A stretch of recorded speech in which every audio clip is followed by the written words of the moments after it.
Hello one and all, welcome to the collaboration between myself and Matthew Chapman from Grey Jedi 91. This is a Versus series project we've been working on for a while now with characters we both really like. So with that said, let's get started.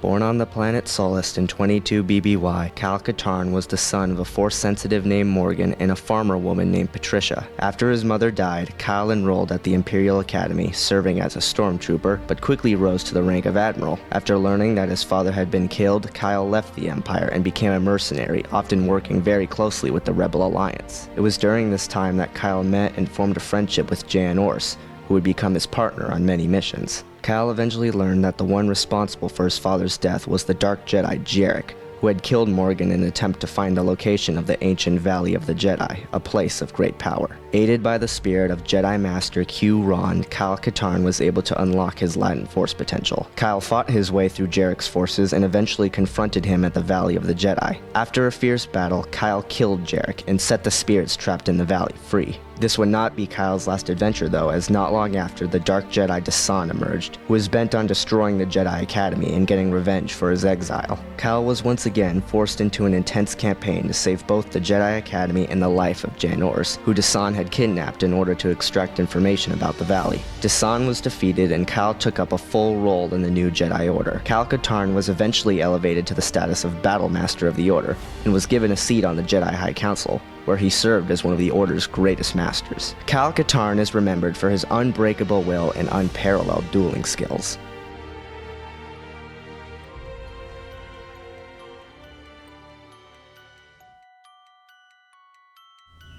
When Darth Krayt secured the Imperial throne 130 years after the Battle of Yavin, the former Jedi turned Dark Lord of the Sith was in poor health. Captured and experimented upon by the Yuuzhan Vong decades earlier, Darth Krayt sought a cure for the ailments imposed upon him by the Yorick Cull implanted within his body. While the Order of the One Sith was loyal to Darth Krayt, few were aware of how frail the Dark Lord was becoming. One who did know was Darth Wyyrlok III. Darth Wyyrlok was born to the dark side. Like his mother and grandfather before him, Darth Wyyrlok inherited the hereditary title of Regent and became an accomplished sorcerer and lore master amongst the Sith of his era. His task was to keep Lord Krayt alive, and he delved into the ancient tomes and tombs of the Sith in order to acquire the knowledge that would allow him to cure his master. However, Wyyrlok was not devoted to Darth Krayt himself, but rather to the Dark Lord's dream for the future of the galaxy. Following a spectacular battle on Hadabadan, Wyyrlok approached a gravely injured Darth Krayt. The most trusted advisor amongst the Sith then betrayed his master and struck Krayt with fatal torrents of Force lightning. Wyyrlok then made his own bid for galactic dominance. However, his bid was cut short when Darth Krayt was resurrected with the aid of the obedient Darth Talon. The rejuvenated Krayt marched on the Temple of the Sith on Coruscant and challenged Darth Wyyrlok to a final duel. Though Wyyrlok fought admirably, he was eventually slain by his former master, who plunged the galaxy into war before he himself was finally defeated at the hands of Cade Skywalker. Wyyrlok was survived by his daughter, Sarai, who went into hiding along with the other Sith under Darth Nile's command, following Krayt's death.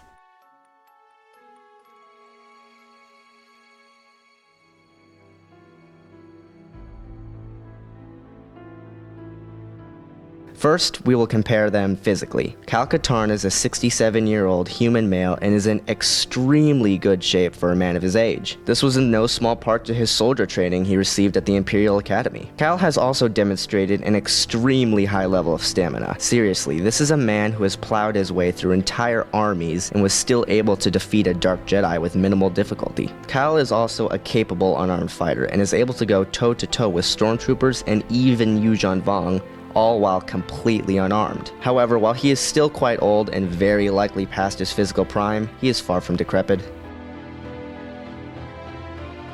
Darth Wyyrlok was an approximately middle-aged Chagrian who spent his life training in the ways of the Sith. As a Chagrian, a species native to the world Shambhala, Wyyrlock's physiology made him amphibious, a trait which in turn led his species to lose their sense of taste. Likely a result of underwater life before reaching adulthood, Chagrians also possessed excellent low-light vision. Like all males of his species, he stood taller than the average human, and his head was adorned with 4 long horns which were called leathorns.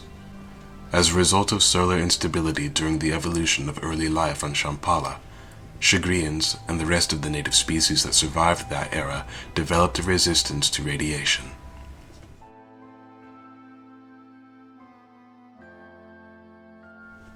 Katarn may be extremely fit for a man of his years, and his strength in the Force of course provides him with all of the superhuman feats of strength, speed, and sensory capacity that are to be expected from any trained Force sensitive. However, Darth Wyyrlok possesses these same attributes in addition to his inherent physiological resistance to radiation and ability to function freely whether on land or underwater. For these reasons, Darth Wyyrlok shall be granted the edge in terms of physical conditioning.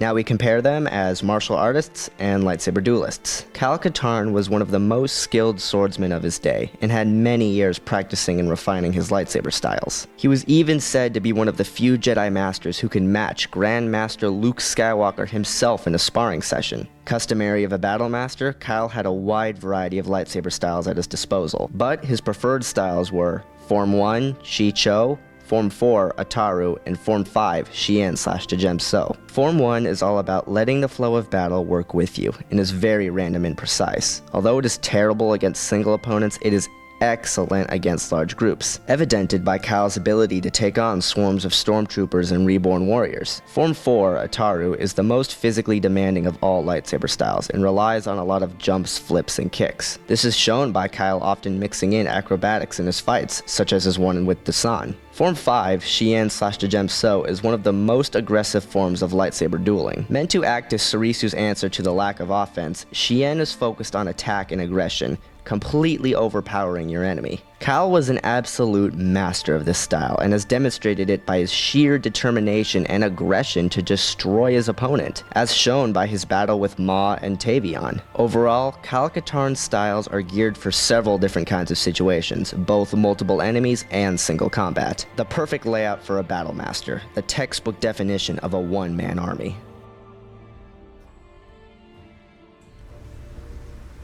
Although no source confirms Darth Wyyrlok's lightsaber form, he is known to have trained using Jar-Kai dual blade techniques, and is highly adept at using force powers in combat.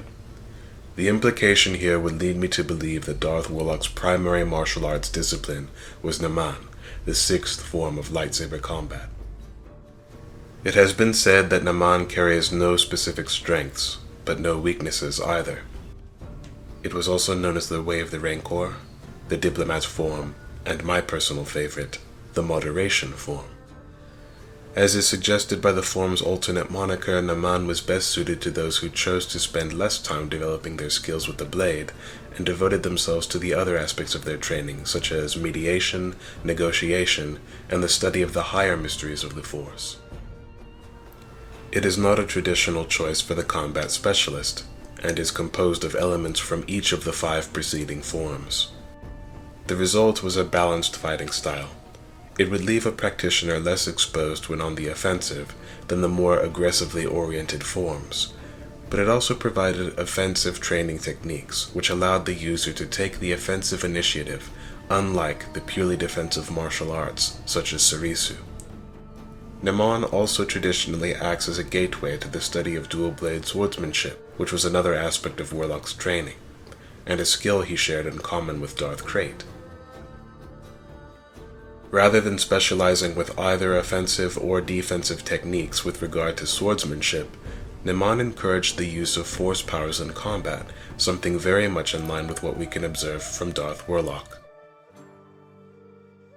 Wyyrlok's true strength is his command of the Force, and that is something he obviously recognized.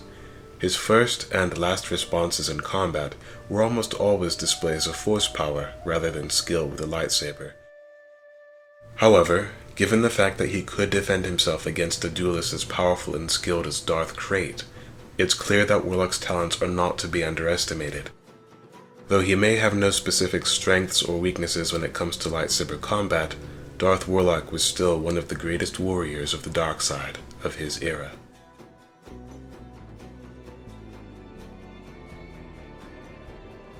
Ultimately, Darth Wyyrlok was one of the greatest combatants of his era.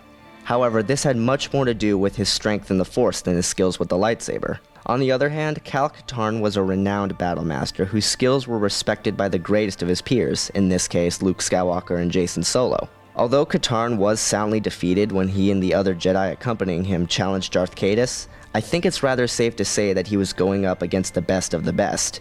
As formidable as Wyyrlock is in an overall sense, his talents with the lightsaber pale in comparison to the likes of Darth Caedus. And so, Katarn would be able to use his knowledge of Forms 1, 4, and 5 to overwhelm or even outlast Wyyrlock's practices of Form 6. Katarn gets the edge as a martial artist and lightsaber duelist.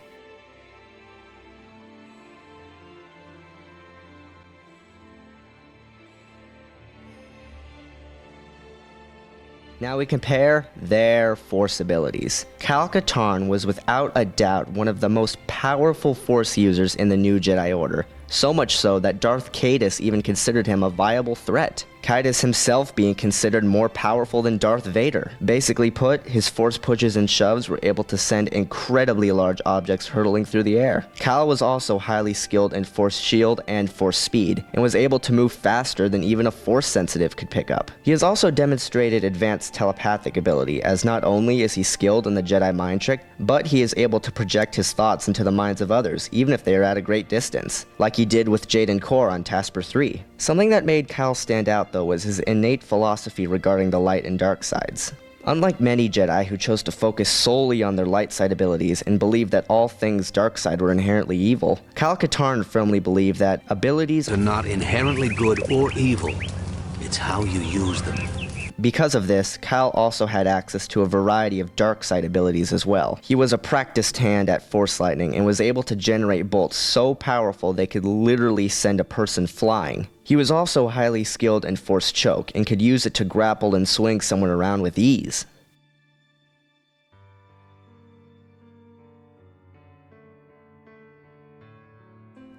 Darth Wyyrlok was an archetypical Sith sorcerer, and was most probably the strongest living Sith Lord in the galaxy at the time, apart from Darth Krayt himself. As previously mentioned, when forced to engage enemy combatants, his first response was almost always to draw on his formidable dark force powers, rather than his lightsaber. Unlike some other Sith, who devoted nearly all of their energy to developing their talent with sorcery, such as Darth Zana, Darth Wyyrlok's use of more elemental force powers remained undiminished. His ability to detect danger and conceal his own thoughts, motivations, and desires point to a strong force sense, and as is to be expected from any Sith, he also displayed proficiency with offensive applications of telekinesis, such as the Force choke. He was able to conjure fatal torrents of Sith lightning, which could rival that of Darth Krayt himself. Wyyrlok also demonstrated considerable skill with telekinesis. He was capable of sundering stone floors and hurling massive chunks of earth with deadly force. In addition, he was also capable of raising powerful force barriers with which to shield himself from similar attacks. While Darth Krayt was able to repel each of these assaults and continue his advance, the fact that neither overpowered the other is still indicative of Darth Wyyrlok's skill, especially considering the ease with which Krayt subdued Wyyrlok's nearest rivals within the Sith ranks. Darth Wyyrlok was also skilled with Tutaminis, being able to use his bare hands to absorb the bolts of lightning projected by the resurrected Darth Endedu, an ancient Sith master who had devoted his study to the circumvention of death. However, Darth Wyyrlok's most prominent force powers were those that stemmed from his use of Sith magic. He was able to conjure illusions so powerful that the cultists of Endedu's keep on Prakith were reduced to attacking one another, though each believed they were bringing down their enemy. He was also able to push aside the illusions cast by Darth Endedu himself, and retaliated with enough force that he was ultimately able to destroy the ancient Sith Lord once and for all. Wyyrlock was also able to use his powers to psychologically torment Darth Krayt himself during their final confrontation. However, Krayt, being the most powerful Sith of the age, was able to push the visions aside. Shortly thereafter, he managed to deliver the fatal blow that ended Wyyrlock's life. Overall, Darth Wyyrlok was an extremely powerful Sith Lord, whose broad scope of abilities was well developed and remained uninhibited by specializing with Sith magic. Wyyrlock's status as the second most powerful member of the Order of the One Sith was very well deserved.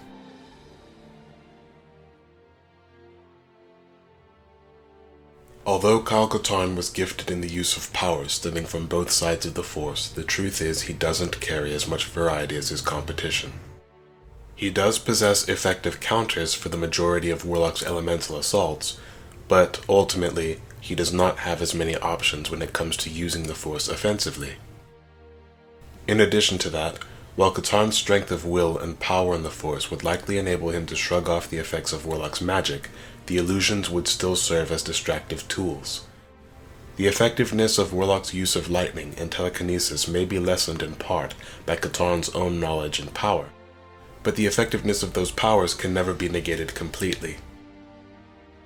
To put it in other words, the fact that Yoda could defend against Darth Sidious's use of the Force did not make the Dark Lord any less dangerous. Just because a being may be capable of defending against a certain attack does not mean they will succeed. Take into account Wyyrlock's facility with Sith magic and the powerful illusions, and the conclusion is clear. Darth Wyyrlok gets the edge as a Force wielder.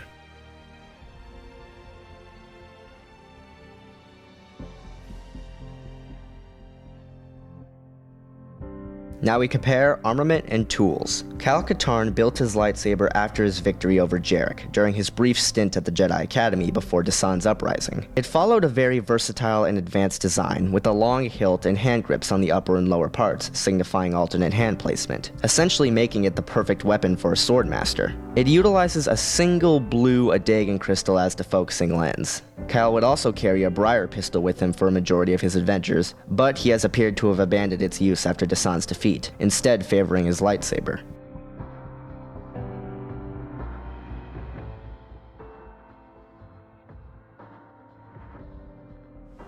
Like every member of the Order of the One Sith, the hilts of Darth Wyyrlok's two lightsabers appeared to be encased by yorick coral.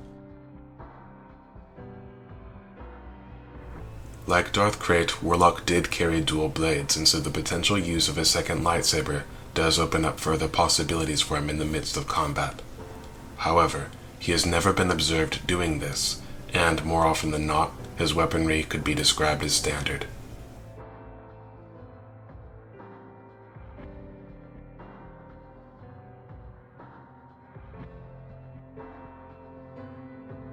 As far as armament goes, neither Kyle nor Wyyrlock have a definitive edge over each other.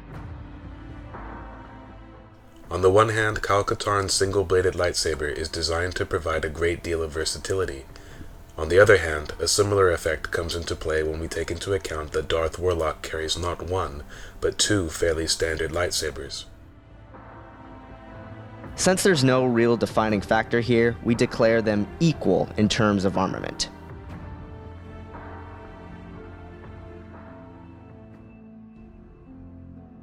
And now we've reached the verdict.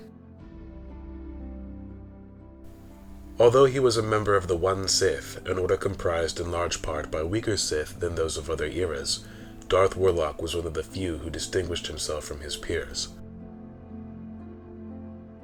Amongst the Sith of his age, Darth Wyyrlok's strength in the Force was only definitively outclassed by Darth Krayt himself. Needless to say, that's pretty impressive. But while Wyyrlock has been granted the majority of the advantages during this match, this is not a numbers game.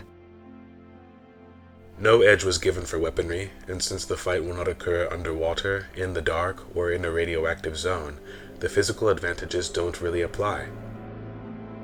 The question that this all boils down to is whether or not Wyyrlock is strong enough to defeat Katarn using the Force, as we all know he doesn't stand a chance at taking him down purely as a lightsaber duelist. Katarn was one of the greatest Jedi of Luke's new Jedi Order. He may have been famous for his skills as a lightsaber duelist, but his mastery of the Force was incredible. While Wyyrlock is more skilled, the gap between their knowledge of the Force is smaller than the gap between their skill as a lightsaber duelist. And Katarn is by far the more formidable lightsaber duelist between the two. Although Darth Wyyrlok would give Katarn one of the toughest fights of his life, the Jedi Master ultimately has what it takes to take the Lore Master down. We proclaim Jedi Battle Master Katarn the victor.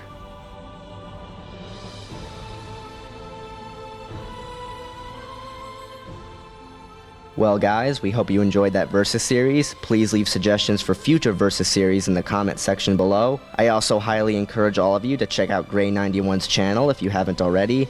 And as always guys, this is just our opinion, no one else's. But with that said, we hope you guys enjoyed, and we'll see you guys later.